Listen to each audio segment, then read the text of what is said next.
Welcome back to the Reformanda Initiative podcast. We are here as usual to analyze and discuss Roman Catholic theology from an evangelical perspective. Thank you so much for listening to our podcast. Before we carry on today, I wanted to mention one of our partners. That's Union School of Theology. Union School of Theology exists to form men and women to grow Christ's church. They offer degrees from Bachelor of Arts to PhD in order to shape students to be theologically rigorous, biblically faithful, and Christ-like. And they do so much more than that. They also foster church growth through people and finances by facilitating the planting and revitalization of churches and their ministries worldwide. We have benefited from Union's mission. So if you'd like to find out more, I would encourage you to visit their website, www.union-mission.org. And from there, you'll find a link to their programs, their ministries, and their training solutions. Additionally, I wanted to mention to all of our listeners that you also have an opportunity to support the work that we are doing here as the Reformanda Initiative. We say we exist to unite, equip, and resource the church to identify and understand Roman Catholic theology and practice. We want to educate the evangelical church so that we can communicate the biblical gospel. We appreciate your partnership with us. And if you would like to partner with us through a financial donation, you can do that now on our website, www.reformandainitiative.org. We are registered in the United States as a 501c3 nonprofit organization. And so that means for some of our donors that donation can be a tax-deductible donation. So if you'd like to partner with us financially, we would definitely appreciate your help and your partnership in ministry. All right, so what are we going to talk about today, Reed? Well, today we're going to discuss an interesting topic that really I guess we could have discussed a while ago, but through this online mentoring program that the Reformanda Initiative is offering that you can find more information about on our website that Clay just mentioned. With COVID and the reality of people not being able to travel, we've had to be creative in how we offer our training. And so Leo had this idea of doing this year-round mentoring program. That's very much like our Rome Scholars and Leaders Network that we have each year. And it's about 10 to 12 people. I think we had, how many do we have this going currently? 15. So saw some good results immediately. But in this first session that Leo led recently, one thing that he provided was a definition, really a theological definition of Roman Catholicism. And we were listening and reading about it. It's really an interesting concept when you think about it. If we asked anyone or our listeners, how would you define Roman Catholicism? It certainly would be pause. It would require a pause for thinking. How would I define Roman Catholicism? And you can say the same about anything. How would you define evangelicalism? So it's an important question, and the way that we answer that question reveals a lot about what we think about a certain topic. So in this case, obviously, how we would define Roman Catholicism reveals a lot about our understanding of it and how we think about it, theologically speaking. So we thought today that we would discuss this very question: how do you define Roman Catholicism? And before we get started, we're not by any means suggesting the definition for Roman Catholicism, but Leo, in his vast experience, a lot of travel, a lot of seminars, a lot of conferences, has had a lot of time to think through it and provide his own definition. So we will use that today just to guide our conversation, and you can use it however you like. But it's also just to encourage our listeners to think about that question: how would you define, and how should we define Roman Catholicism, theologically speaking? And before we'll dive into that just momentarily, we thought we would, our last episode, we discussed the new encyclical from Pope Francis, which is called Fratelli Tutti, we're all brothers. An encyclical that's extremely long, not a whole lot of theological content until you get towards the end, but certainly the message is clear that we're all brothers and sisters based on our being creatures of God, our humanity, and that's what binds us together. And the hope for peace in the world is us recognizing that. Otherwise, that peace becomes difficult. And then, it's been a busy week in the Catholic Church. There's been a lot of news coming out of the Vatican that I guess, are what we would expect after an encyclical such as Fratelli Tutti. But Leo, could you summarize just the news, this recent news this week with? Well, there were comments taken from an interview given by the Pope and put in a movie about the Pope recognizing the need for civil unions in the state legislations, and therefore endorsing the view that it is right that the state recognizes same-sex couples, but that is just one side of the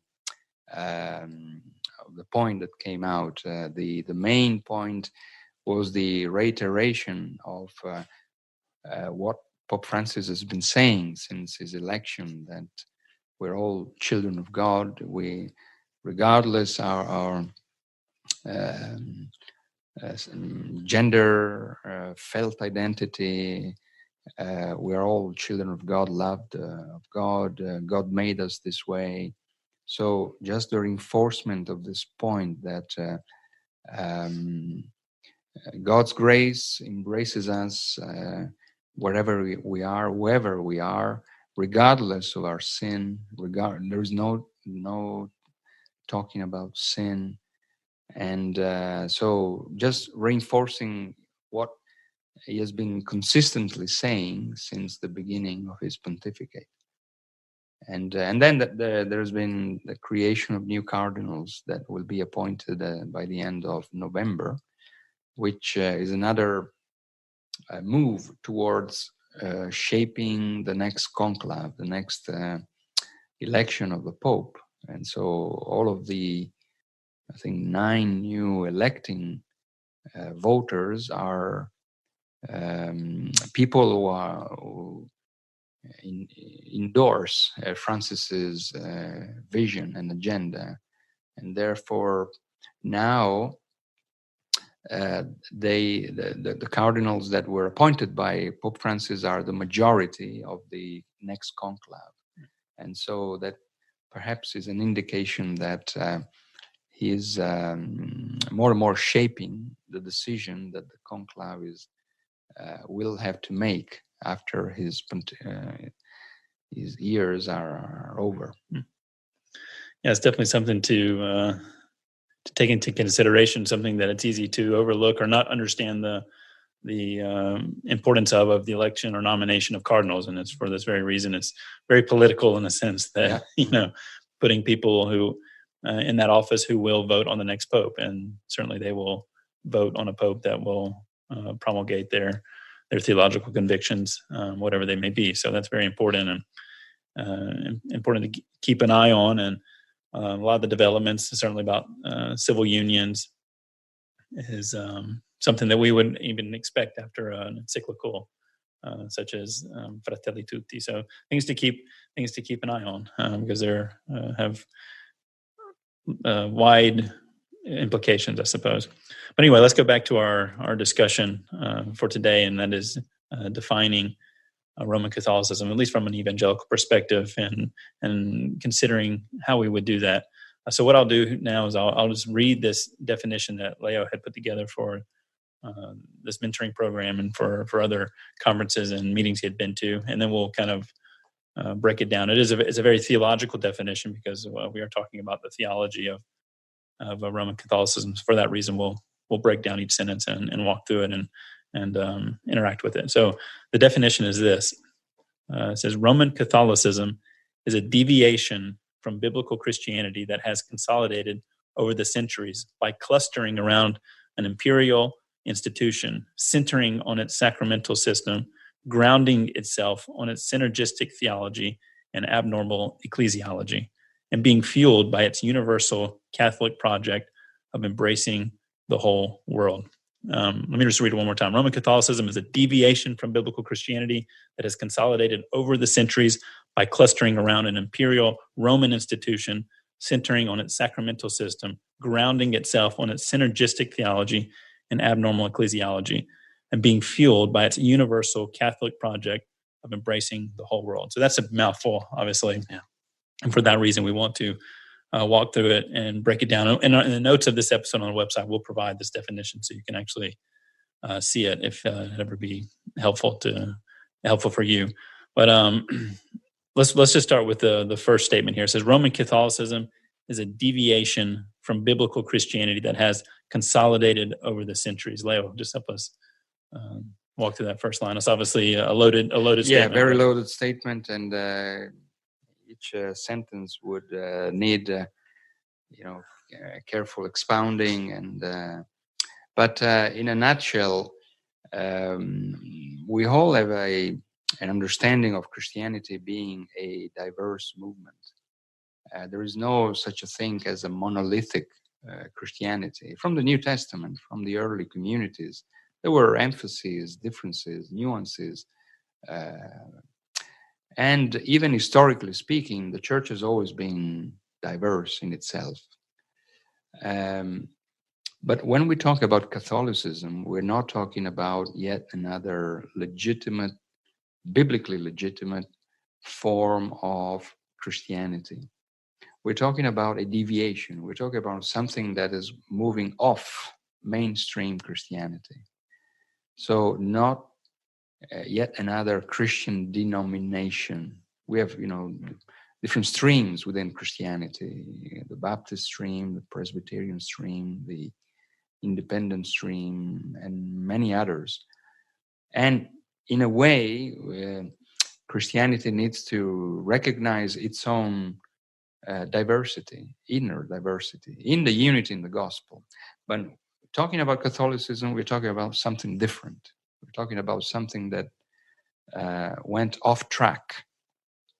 Now, this is not ecumenically friendly in many ways, but it is important that we do not make the confusion of associating Catholicism as being yet another legitimate, diverse form of Christianity. It is not. It is something different. And why? Because of its claims, not because of something that we superimpose on Catholicism by way of judging negatively, harshly, prejudicially Catholicism. It is because of what Catholicism stands for and claims for itself that makes it what it is. That is a deviation from biblical Christianity. And it developed consolidated over the centuries, because there is no birth date of Roman Catholicism. There is no precise date. It was a process made of different steps leading towards the consolidation, the solidifying of this system. And so it is difficult to pinpoint the exact date of birth of Catholicism. It was a process. Constantine, post-Constantinian history, the rise of the papacy, the growth of Marian spirituality, and then the tightening of the papal office, the strengthening of the sacramental system, the development of non-biblical piety, all this put together in a coherent, solidified system. It took centuries. Having said that, the deviation from biblical Christianity basically emerged out of the embracement of the imperial Roman ancient institution and ideology. So that's the first part of the definition. Roman Catholicism is a deviation from biblical Christianity that has consolidated over the centuries. And then, Leo, you had just begun into the second part where you mentioned that this has been consolidated over the centuries by clustering around an imperial Roman institution, centering on a sacramental system. Could you? Yeah. I think it is historically accurate to say that the structures, the institutions of the Catholic Church emerged out of the absorption of imperial structures, those of the Roman Empire. For example, the rise of the papacy this pyramidical, triangular structure clearly resembles the structure of the empire, not the teaching of the Bible. Of course, the Bible speaks about the exercise of authority in the church, but never speaks of it in imperial terms or in absolute terms, as it is the case with the claims of the papacy, which are imperial claims, and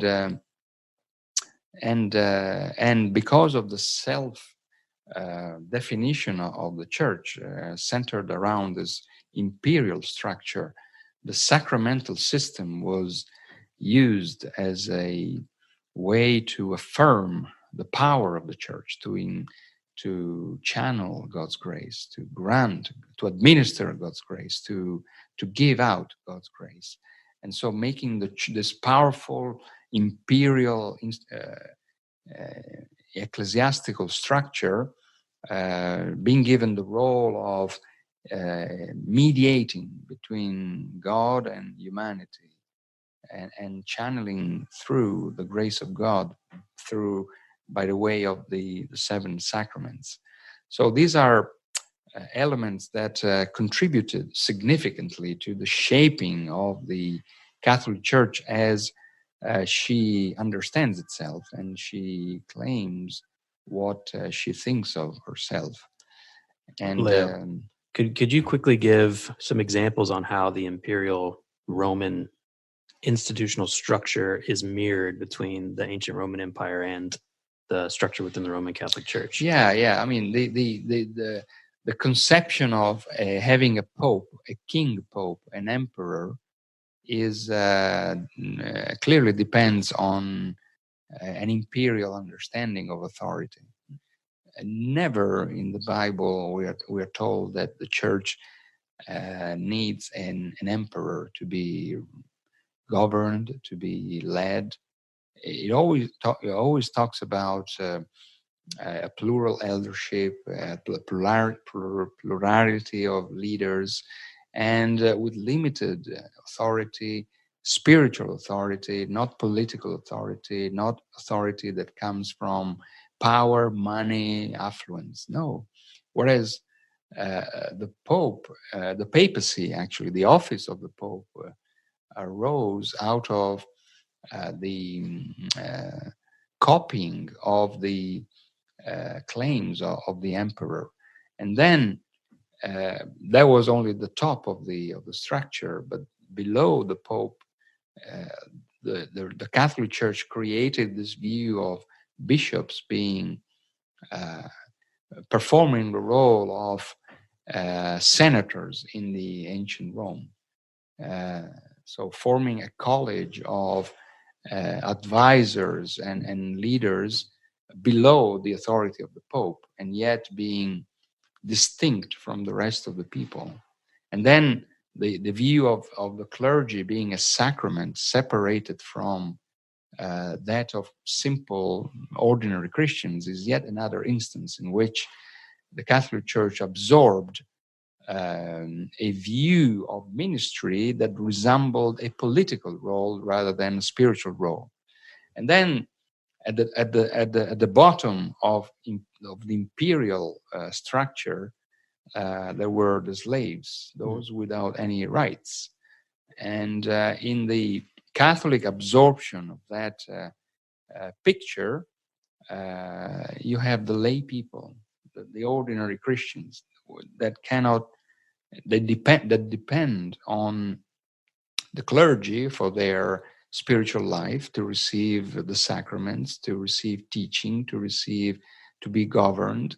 They cannot express themselves apart from saying yes and passively following the authority, and they are they deal with the secular issues, the earthly, mundane issues, which are considered of a secondary, less important nature. Okay. So you see this pyramidical structure mirrored in the church's structure. We can even point to that in the fact that the Pope has the titles that once belonged to the emperor. Yeah.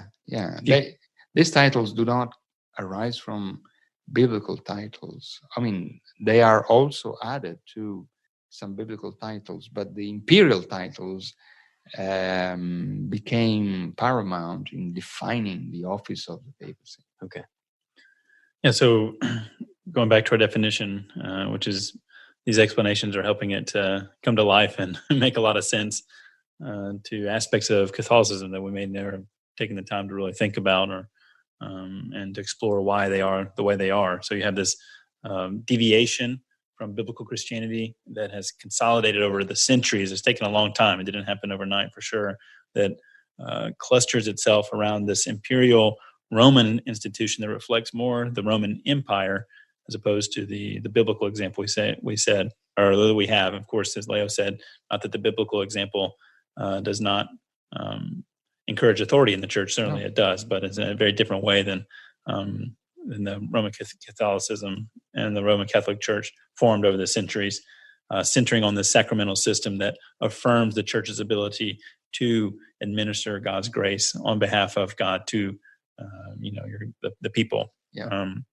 Then we get into the next aspect of this definition, perhaps one of the more theologically loaded aspects of it. So this sacramental system, which is grounded itself on its synergistic theology and abnormal ecclesiology. So what does that mean exactly? Can we define synergistic for our listeners?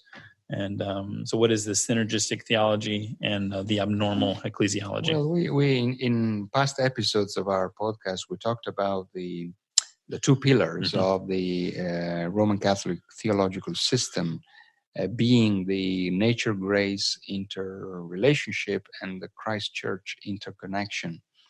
And this is another way of basically saying the same thing. That is, the theological grounding of the system is based on these two pillars. A synergistic theology means that a positive view of nature, tainted by sin, but not disqualified in order to receive God's grace and contributing to it in order to achieve the supernatural end. And so this optimistic view of man and man's capabilities in receiving, cooperating, partnering, contributing to his own salvation, and this positive view of nature, reality, society, the world, to embrace God's grace, and the whole consequences that are derived from this understanding of the relationship between nature and grace. And then coupled to that is this abnormal ecclesiology, this view of the church that has been inflated, has become outsized, and with strong claims about the nature of the church being indefectible, being perfect society, being never making mistakes, being infallible, having the role of teaching new truths, and being the voice of God's revelation, and so on and so forth, and being the guardian, the gatekeeper of of what God does in the world. And so these two pillars have become the theological foundations for the whole of Catholic theology and practice. And they have consolidated over the years, and they have become the structure, the theological infrastructure of all then the Catholic Church is teaching and doing. If you want to listen to us unpack these pillars of the Roman Catholic theological system, you can go back and listen to episodes 2 through 4, where we have an episode on understanding Roman Catholic theology, and then we have an episode each dedicated, one to the nature, grace, interrelationship, and the other to the Christ Church interconnection. And then if you really want to dig deep, we would encourage our listeners to pick up Greg Allison's book, Roman Catholic theology and evangelical perspective. So, yeah. So when you, just to review this aspect of the definition, when we're talking about this whole Roman Catholicism being grounded on this synergistic theology, where when by synergistic you mean an overly optimistic theology that comes from this idea of what happened in the Garden of Eden when sin entered into this world and devastated humanity, and then that grace, the nature grace interaction. So we're just talking about an overly optimistic theology, which is the ground for assuming that we are capable of contributing. Right. That's the meaning of synergistic energy, working soon together with. And so God works with us in order to save us. Right. So Okay. he gives us His grace, but we need to work out our own salvation in a way that assumes that we are capable of contributing to it, and not only responding, but actually participating in having a role to play. Way. Yeah. So that would be more accurate to this term, the synergistic. Yes, it is an overly optimistic theology, but the synergistic aspect of it comes in the fact that it's a kind of, we play a part as does God in this symbiotic relationship, which of course goes against the teachings of the Reformers, and that's what the Reformation was all about in this aspect of it. It's not synergistic. It's God alone, who saves us through Christ alone, through grace alone. Because sin has introduced a radical breach. The fall has been radical. It has not been a sickness. It has not introduced a form of not being well. We are dead in our sins, and unless God regenerates us, literally, we are dead. Whereas in the Catholic understanding, sin is given a less radical role. We are weakened by sin. We are less capable of responding, but still there is a residual and effectual ability to interact with God and to cooperate with His grace. So that difference makes a whole world of difference when it comes to then salvation, church, and so on.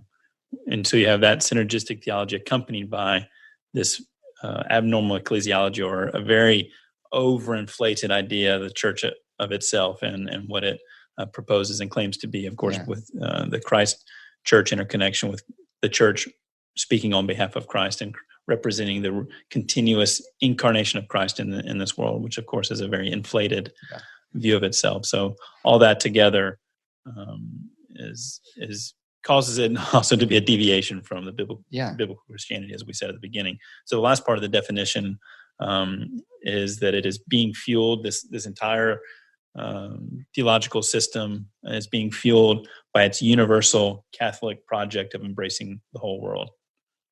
Yeah, that's also a very foundational aspect of Catholicism that goes back to this word Catholic, universal, which is can be understood in a biblical sense, but in the Roman Catholic understanding, the Catholicity of the Church has to do with this view of the Church being the agent representing the whole world, embracing the whole world, and being the sign and instrument of God's grace to the whole of humankind. And so there is this view that it is not gospel Catholicity, that is the fact that we are one in Christ according to the gospel. It is the fact that the whole of humanity needs to be taken back to the structure of the Roman Catholic Church, and so it's a global project. It's not something that has to do with one particular region or continent, but it's a universal and the Catholic Church claims universal prerogatives, the Pope being the chief of the universal church, and being the church the self-understanding of the church being that of a sign of instrument of the unity of humankind. These are also claims that extend beyond the visible boundaries of the Roman Catholic Church. There are claims that embrace the whole of humanity.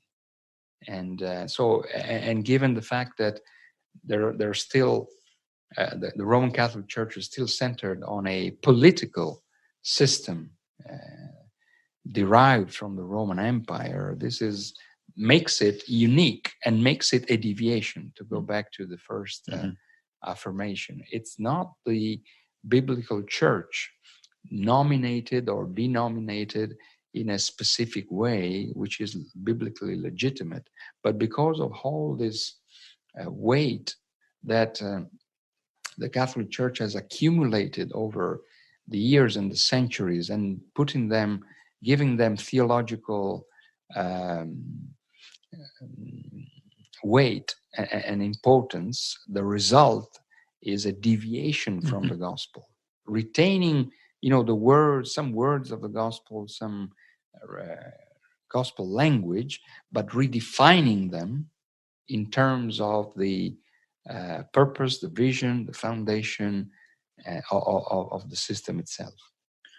So here's that definition again. Roman Catholicism is a deviation from biblical Christianity that has consolidated over the centuries by clustering around an imperial Roman institution, centering on its sacramental system, grounding itself on its synergistic theology and abnormal ecclesiology, and being fueled by its universal Catholic project of embracing the world. We read that at the beginning of the episode.